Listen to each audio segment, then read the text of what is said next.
Scrappy peeps, welcome to my channel. I'm working with ThermOWeb today to create this layout. We did a product exchange with Sassy Crafty, so I'm working with one of the stencils. That is the stencil there. So you're going to use your pixie spray and let it dry for 2 minutes. I did not do that on camera because it's quite stinky and I do it in my garbage can and I don't have a video camera down there.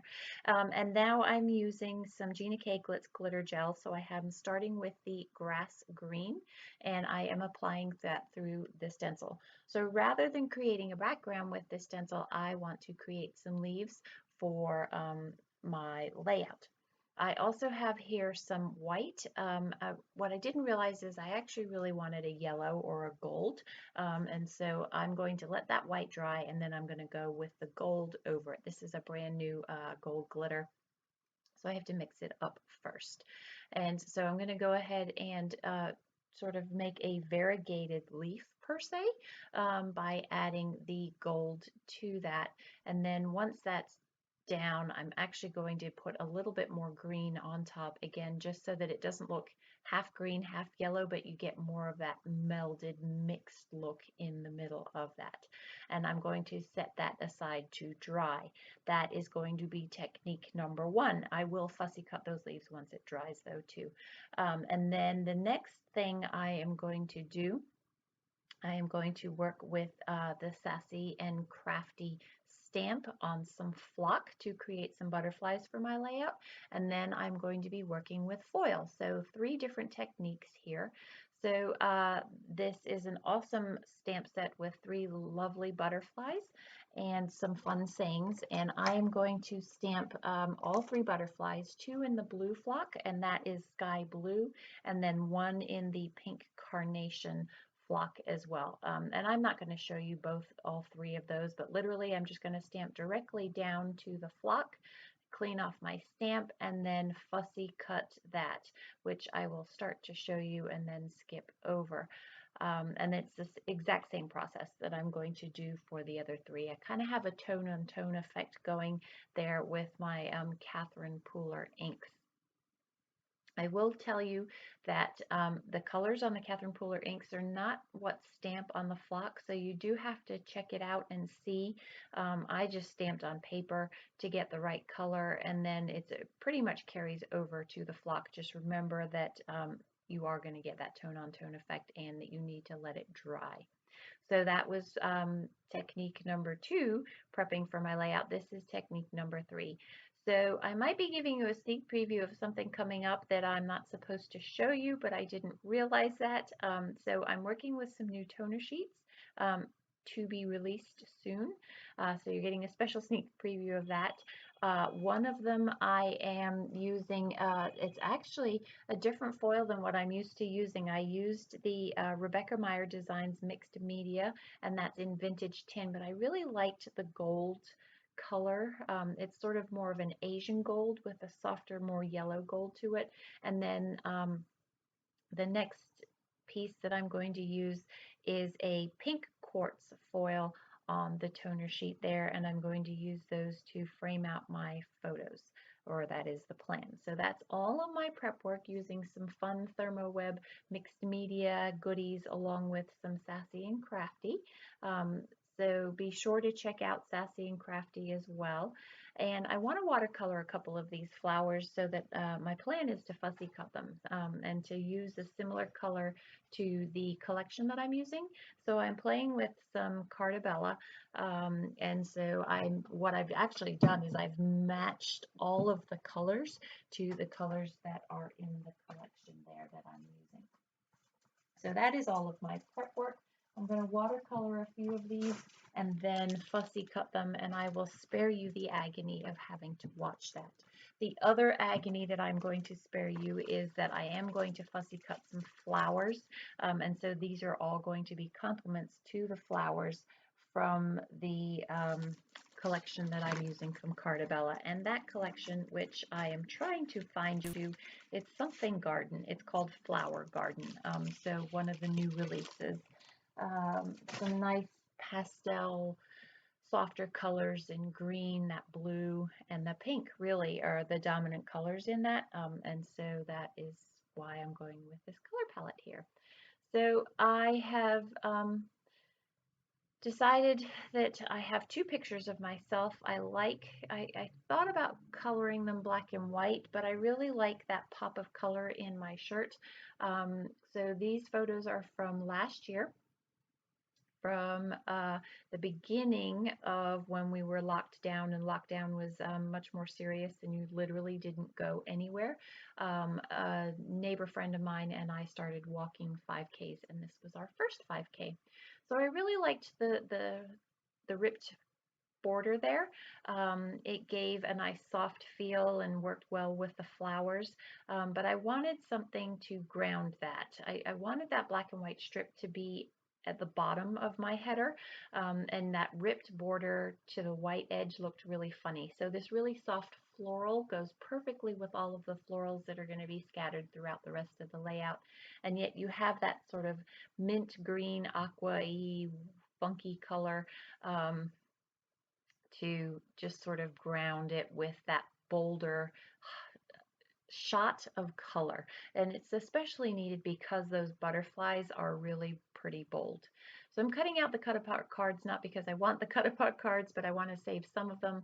But I do want some of that green background. I want to incorporate a little bit more of that green into the layout, and I figured I would frame one of the photos with that.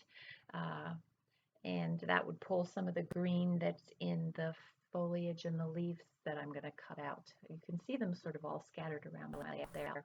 So the other goodies that I have in this kit for this collection are the chipboard frames, and I really like the way that they frame the photo. Unfortunately, this larger one, my photo is a tad too small, but you really can't tell unless you look up close that it's just a shy shorter. I thought about putting a label in there to cover it up, but again, because of the black and white stripe in the chipboard, you can't really tell that that's the case. We'll just call it a happy crafting accident. So I'm going to layer up the lovely foiled toner sheets and the chipboard with the photo here to create it's almost like a cascade of flowers, and the flowers are what's going to connect the two photos on a slight angle there. So you can see all of the flowers that I've fussy cut. The layout is very organic. Not a lot of it is stuck down, so there's a lot of movement on the page, and the butterflies add to that as well. I just didn't want it to be flat with all of the texture that's in the glitter and the foil and the block there. So I don't know why I'm not gluing things down as I go. I essentially recreate this layout twice. I think I'm afraid with all of the little bits and pieces that I'm going to stick it down and not want it where it is and have a hard time pulling it back up. And so I do create it to give an idea of where the bits and pieces are going to go, trying to create a balance of the pinks and blues that are in the layout there, and just create some balance that way. But you can see how that header, that dominant header, is very necessary to counteract and sort of soften the dominance of the flocked butterflies there. I had toyed with the idea of going in with some more of the glitter gel, and giving them just a shot more shine, but there's already a lot of shine on the layout, so I figured I liked that softer tone on tone look that I was going to get there. So I also have the stickers, and I actually was looking for the flowers in the stickers, maybe a label or two. And actually what I was looking for was something to cover that bottom of the photo, but I found that banner that says beautiful day. And so I'm going to pop that up with some Gina K foam. I love these rolls of foam. Apparently Creativation was this past weekend, and one of the new ThermOWeb products are large rolls of foam. So I can't wait to get my hands on those and tell you all about that. So be sure to check back for that.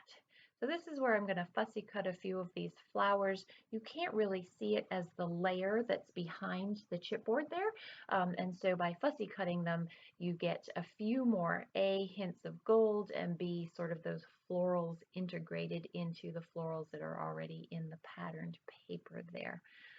To adhere most of this down, if it's not foam that I'm using, I'm just using my Gina K permanent dot roller. I like the dot rollers, and that is replaceable.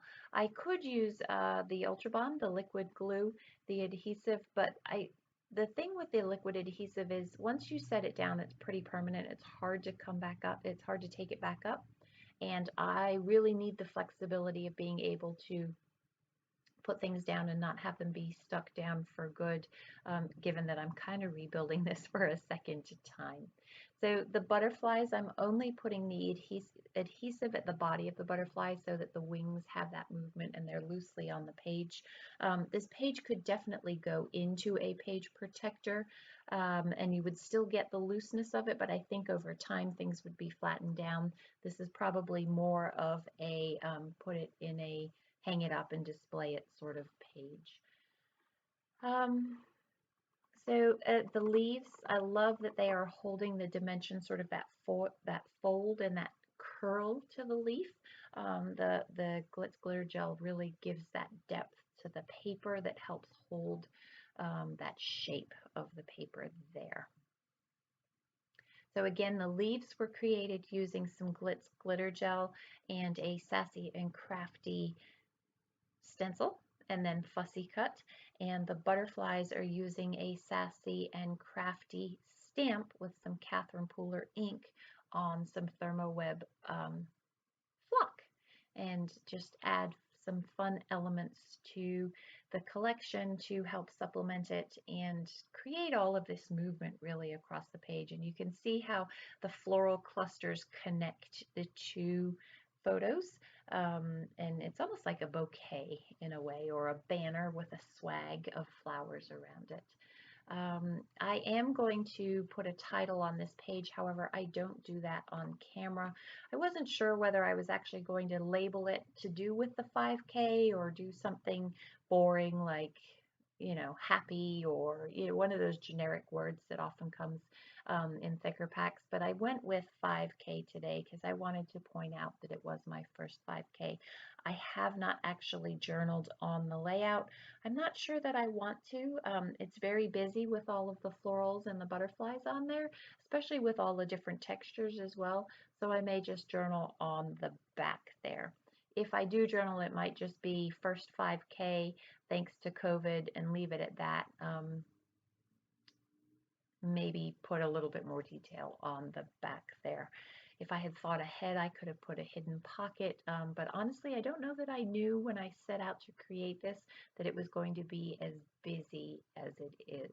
There's a lot of repetition with the butterflies and the florals and the glitter leaves.